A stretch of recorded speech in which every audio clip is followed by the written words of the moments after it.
Hello, welcome to the Trews. I'm Russell Brand, host of the Trews. This Trews is on the move. Today we're talking about the protest movement in Hong Kong, where the population of Hong Kong are en masse in well-organised protests demanding democracy. We, the people of Britain, are involved because we made pledges that they would have democracy when we give Hong Kong back to China, who we nicked it off of. Let's have a look at Trews. Trews is True News. Subscribe here. From the bridges to the flyovers, people to the horizon. Why has he got to talk like that? From the bridges to the flyover, people to the horizon.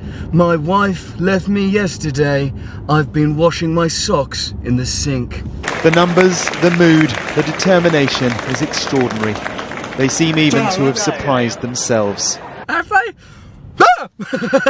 There's a sense of permanence about it all now. Organisation too.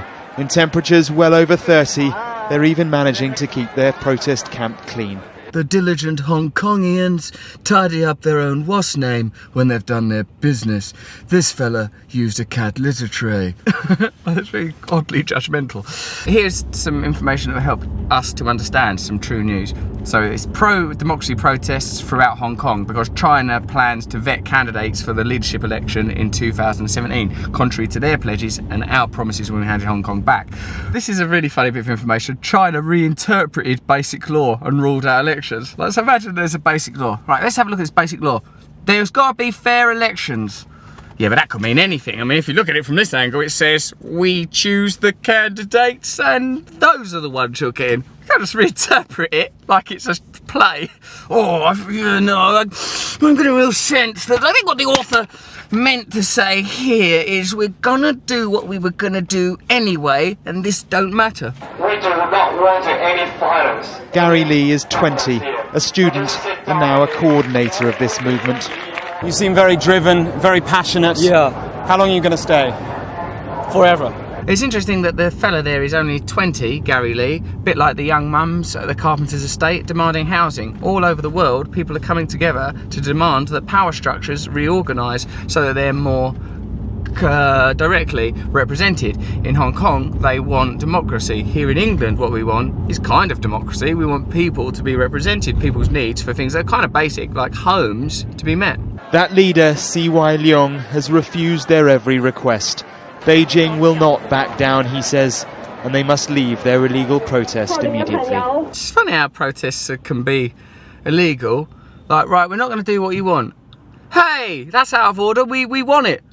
That's illegal, you saying that? Like that? There's the same thing happening at the Carpenter's estate, actually, in East London. Stop protesting. It's illegal. Stop demanding houses. Like, who's decided what's legal and what's not legal?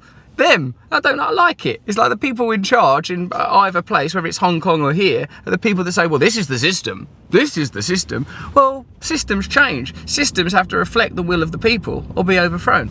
It is a message repeated over and over. Most are young, but by no means all. That's weird, isn't it? Most are young, but by no means all. Look at this poor old bastard. He looks like he needs the toilet. As the thunder clapped through the skyscrapers, we met one of Hong Kong's legislators, a veteran of the Tiananmen Square massacre and an organiser of these protests. The British government had already betrayed Hong Kong democracy years ago. Sophie Richardson, in her article on Britain and Hong Kong in the Fair Observer, raises some important points. She says this: the most recent betrayal of Hong Kong is not an isolated incident, as that protester was saying. Despite the initial assertion of Cameron's coalition government in 2010 that it would stand firm on human rights in all our bilateral relationships, we ain't done that. When Cameron, our leader, last met up with the Chinese, he goes, I'm going to stand ever so firm. I'll be firm on this issue. But he weren't. He never brought it up. If he might have brought it up privately, he might have passed a little note or something, but publicly they've not said anything like, oi, what about the democracy in Hong Kong that we agreed on? As I said before, we, the British, when we left Hong Kong, we said, right, we will make sure. In fact, old Thatcher, a pledge she made when agreeing to give Hong Kong back to Chinese rule was that we, the British, would ensure that the democratic pledges were kept. Also, she says, such appeasement of China over Hong Kong's rights is implicitly and sometimes explicitly presented by British officials as necessary for better trade arrangements. Cameron said during his visit to China in 2013 that the two countries should deepen mutual respect and understanding. We've got to deepen it in order to remove barriers to trade and investment and partnership between our two countries. So we see that what actually defines our international relationships are trade agreements, whether that's in the Middle East where we're pro blowing up people, or in China and Hong Kong where we're pro shutting up and letting China get on with whatever the hell it is they want to do. So that's the true news in this instance. Now is the time for them to show that they are supporting the people of Hong Kong for real democracy, and we expect them to do more. Real democracy, so that's what the people of Hong Kong want. Real democracy, a pledge that we made when we handed Hong Kong back, and a pledge that I suppose if we are going to be an interventionist nation that goes around the Middle East bombing people, clearly we care about conditions in other areas. What is the common denominator?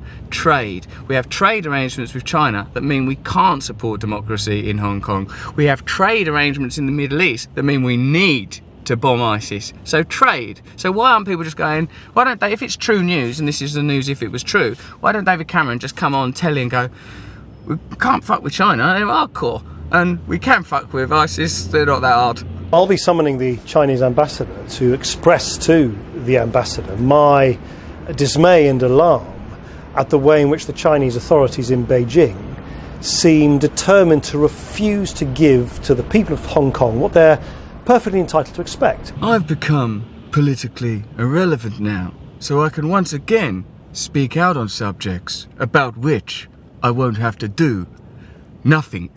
And universal suffrage means what it says on the tin, which means that everybody can vote, and everybody can vote for the candidates they want, not for candidates which are screened and pre-selected by the authorities in Beijing. But let's talk about democracy in our country, now that we've seen old Cleggy. We've been looking at democracy lately, haven't we? We've got a wizard. Order. We've got Batman's nan. We've got 4 blokes that step forward and nod. That's democracy. I don't think that's what the people of Hong Kong...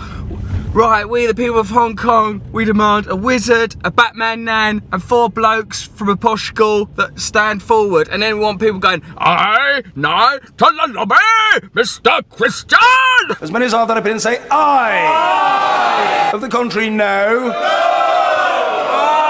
Division, clear the lobby. Oh, good, thank God I can relax. Right, go home, everyone. Batman's nan's turned up. I really do think it is very important at this time when so many thousands of particularly young people in Hong Kong are demonstrating peacefully for the simple right to exercise their democratic rights, that we say very loud and clear that we are on their side. Our political system is called first past the post. That means there will always be a degree of preservation of the status quo, because they divide the country up into boroughs that suits them, and then it's not like you add up all of the votes that everyone done and then go, right, well, we'll represent your individual vote. No, what happens is they organise it for a filter that means that you're choosing between 3 blokes that went to private school.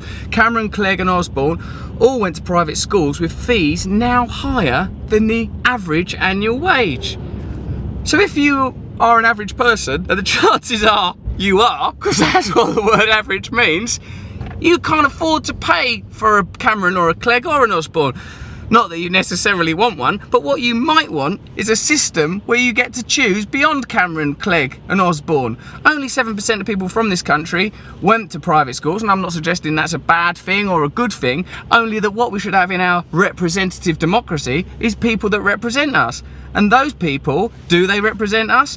Are people getting homes? Are people getting jobs? Are people being looked after?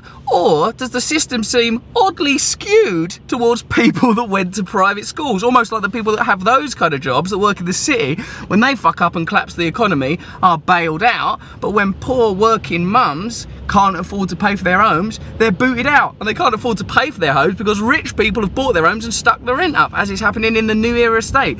The rain is falling heavy tonight in the city, but with the umbrellas which are now the symbol of this movement, they're going nowhere. So not only do we want democracy in Hong Kong, we want democracy in Britain. Not democracy with wizards, Batman nans, 4 blokes stepping forward and people singing and shouting like lunatic sailors. Democracy where we, the people, and our will is represented. That's the true news. Hong Kong want democracy, they don't have democracy. We want democracy, we don't have democracy. Subscribe to the Trews. True news, true news.